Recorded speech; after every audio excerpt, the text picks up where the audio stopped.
Clip लिने मिठो यति मरि गयो भने पनि यो भिडियो त चिन्नुहुन्छ बोलेको गरेको हैन त। त्यही भएर कहिलेकाहीँ भिडियो बनाएर पनि डाउनलोड गर्नुपर्छ के। कतिखेर जिन्दगी के हुन्छ भन्ने कसलाई थाहा, कसैलाई थाहा हुन्न। त्यही भएर मिठो बोलौँ, कसैलाई नराम्रो नबोलौँ। खुट्टा तान्नेले खुट्टा तान्दै गर्छन्, आफू सुहाउँदै जानुपर्छ। त्यही भएर मान्छेले सोचेर बोल्नुपर्छ। कसैलाई पनि दुःख नदिउँ, कसैलाई पनि लुट्न नखोजौँ, कसैको सम्पत्तिमा आँखा नगाडौँ। जति भगवानले हात थाप्न दिएका छन् त्यति खानु परोस्, जति बाबुआमाले दिएका छन् त्यति खानु परोस्। अर्काको छिचोमिचो गरेर कहिले खानु नपरोस्। जति अर्कालाई अहिले मैले छिचेकी छु भनिन्छ नि, भगवानले त्यो पाप त दिएरै छाड्छन्। कि त मरणमा देखिन्छ अरे, कि त बुढो भएपछि देखिन्छ अरे। कसलाई दुःख दिएकी थिएँ, कसलाई के गरेकी थिएँ भनेर त्यो भगवानले माथिबाटै खटाउँछन् अरे। त्यही भएर कसैलाई पनि दुःख दिनु नपरोस् हैन। मेरो चाहिँ धारणा त्यो छ, जति हामीलाई दुःख दिए पनि तिनीहरूलाई दुःख नदिनु परोस्। अर्काको सम्पत्ति लुटेर खानु चाहिँ नपरोस्। आफ्नो कमाई आफ्नो पौर गरेर खानु परोस्। जति बाबुआमाले दिएको छ त्यतिमा बसेर चित्त बुझाएर खानु परोस्। दाजुभाइलाई मारेर लुटेर खान्छु भनेर कहिले भन्नु पनि नपरोस्। र दाजुभाइको छिचोमिचो यो त बोल्न सक्दैन, यसलाई त जे गरे पनि हुन्छ, यसलाई त जसरी लटपटाए पनि हुन्छ भनेर कसैले धारणा गर्नु नपरोस्। त्यो सोझको पनि दिन आउँछ, मरेर गएछन् भने माथिबाट हेर्छन्, जस्तो भोगेको छ त्यस्तो लेखेको छाड्छन्।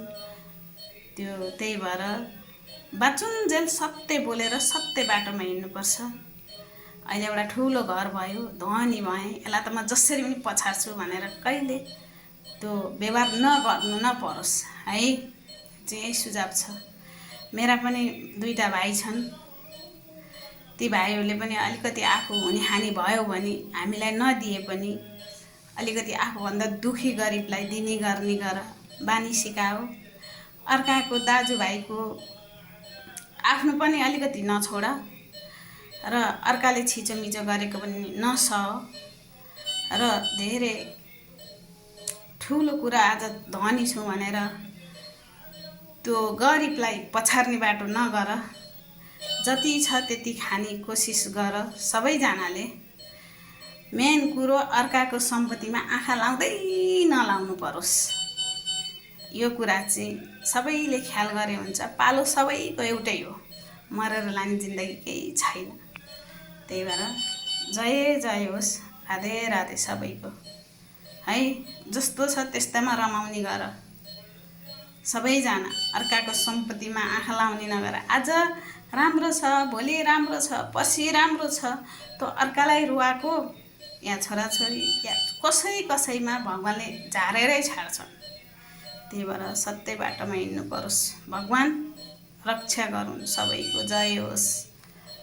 अर्काको देशमा छौँ, भरे के हुन्छ थाहा छैन कि जिन्दगी कसरी भोग्नुपर्छ भन्ने थाहा छैन।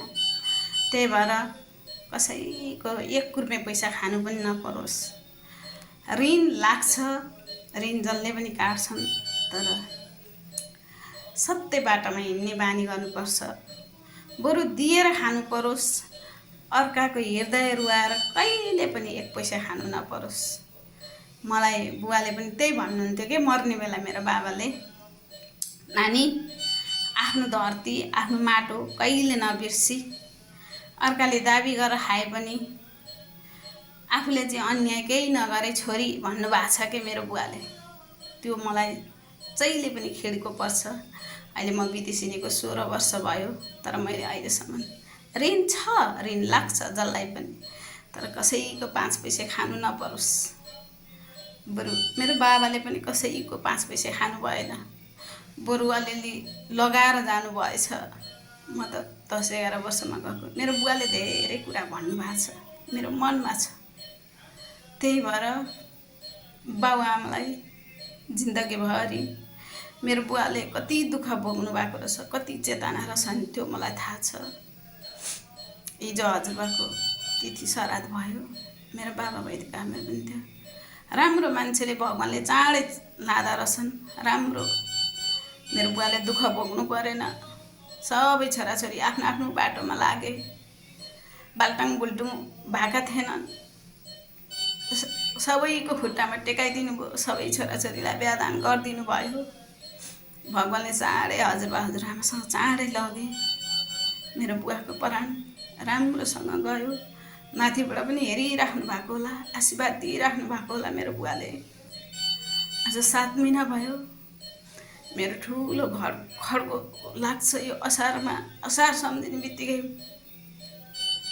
मेरो आमालाई त मैले माया दिन सक्छु या सक्दिनँ बुवाले जस्तो, तर मेरो आमालाई म बाँचुन्जेलसम्म चाहिँ जिन्दगीभरि माया दिन्छु भन्ने अटुट माया गरेकी छु।